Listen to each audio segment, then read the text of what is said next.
Friends and viewer, good day. Joseph Andrew,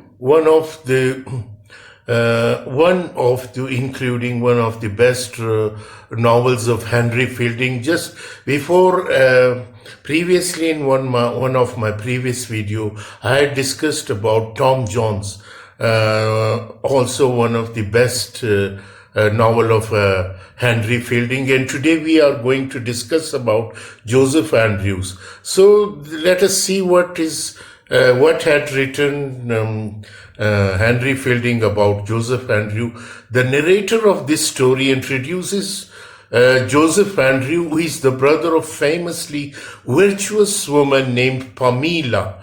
Joseph is a capable, handsome boy who ends up tending animals for Sir Thomas Bobby. There he attracts the attention of Lady Bobby, who makes Joseph her footman. When he is a little older, he travels with Lady Bobby to London, where after Thomas Bobby's death, she tries to seduce Joseph. Joseph, however, remains committed to chastity, just like his famous sister.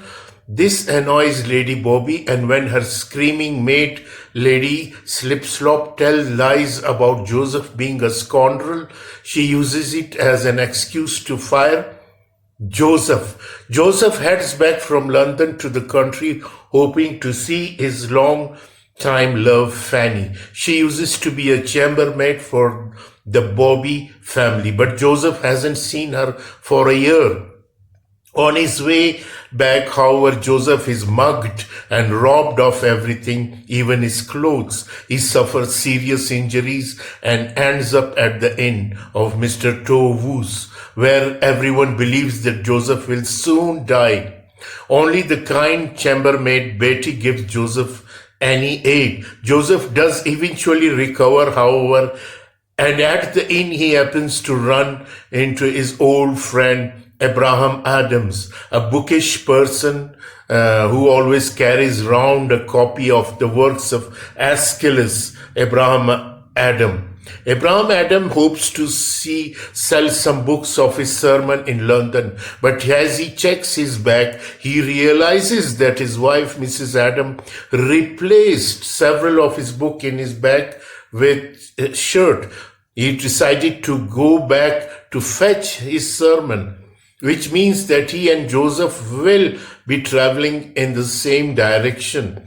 They travel together sometime by coach, and in one coach they hear the long story of a young woman named Leonora, whose lover rejected her. At one point, Adams gets distracted and goes off on a long walk on his own. He happens to hear the shouting of a woman being attacked, so he rushes to fend off her attacker.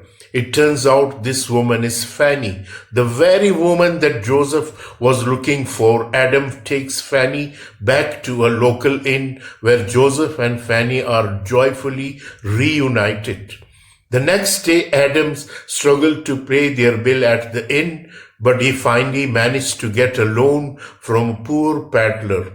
After leaving the inn, Adams, Joseph, and Fanny are in the field one night when they hear voices that they believe are murderous ghosts, which actually turns out to be the people trying to steal sheep. The three turn off and find themselves staying with Wilson. Wilson is a gentleman who tells a long story about how he used to be a rake who wrote plays, womanized around London, and got thrown in jail for debts. Eventually, however, he married a woman named Harriet and has been happy ever since, except for the fact that he has a son with a strawberry mark on his chest who was stolen from him at the young age. After more traveling, Joseph, Adams, and Fanny finally makes it back to their home parish. Lady Bobby was also returned from London. Having passed them along the way, Joseph is eager to finally marry Fanny, but Lady Bobby still pins for Joseph, and so she concocts a plan to prevent them from marrying. She goes to Justice Frolic and arranges for Joseph and Fanny to be sent to prison over stealing a twig. but her nephew, Squire Bobby, knows the justice and prevents this. This is because his new wife, Pamela, is Joseph's sister, so Joseph is part of his family. Lady Bobby tries a new approach, asking Squire Bobby and Pamela to convince Joseph that Fanny isn't of high enough social class for him. But Joseph isn't convinced. Around the same time, the evil Beaver Debure tries to rape Fanny, increasing Joseph's eagerness to get married as soon as possible so he can protect Fanny. The poor peddler from Joseph, Fanny, and Adam's journey home makes a surprising reappearance when he saves Adam's son Dick from drowning. He has even more shocking news to share with everyone. He knows that Fanny's real parents are Gaffer and Gamer Andrews, meaning that she is Joseph's sister, and the wedding must be called off. The peddler's story causes confusion and temporarily stops the wedding, but as Gamer Andrews reveals after she arrives, Joseph is not actually her biological son. As it turns out, Joseph is actually Wilson's stolen son. He was swept in the cradle with Fanny by a fortune teller visiting Gamer. Wilson himself arrives to confirm this, and Joseph reveals that he has a strawberry mark on his chest. Just like Wilson's lost child, the wedding is back on with Adams conducting the ceremony. Joseph and Fanny live together happily with Joseph's parents, and Fanny is soon pregnant. Meanwhile, Lady Bobby goes back to London and takes up with a young captain who makes her forget all about Joseph. So this is the story of the Joseph Andrews, a remarkable story by Henry Fielding. So let us see. Let us come to the life of who was Henry Fielding. Was born in 1707 in Smithsmith, England, and went to school at Eton College. After his mother's death when he was 11, Fielding was raised by his grandmother. However, he kept in contact with his father. He had a reputation for living a wild lifestyle.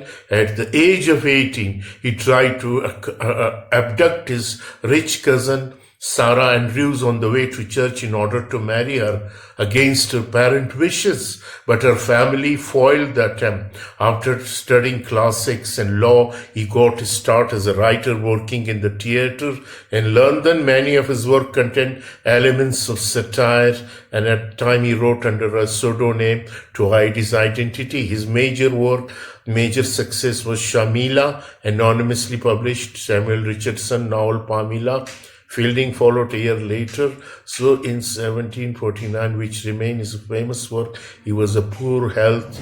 So this is the story of, the title of this book is The Adventure of Joseph Andrews. It is written in 1741, 1742, written in England, London, published in 1742, Enlightened era. Genre of this is parody, satire, and setting is London and Paris in rural England.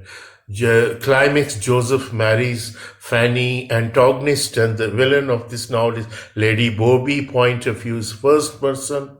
So this is the story of Joseph Andrews, written by Henry Fielding. This is also a panoramic novel like Tom Jones, which we had discussed previously in my video, one of my video. So ladies and gentlemen, this Joseph Andrews is a very interesting novel and a very panoramic, full of adventure, full of suspense, and I hope you will enjoy it when you read it and go thoroughly in this novel. Thank you.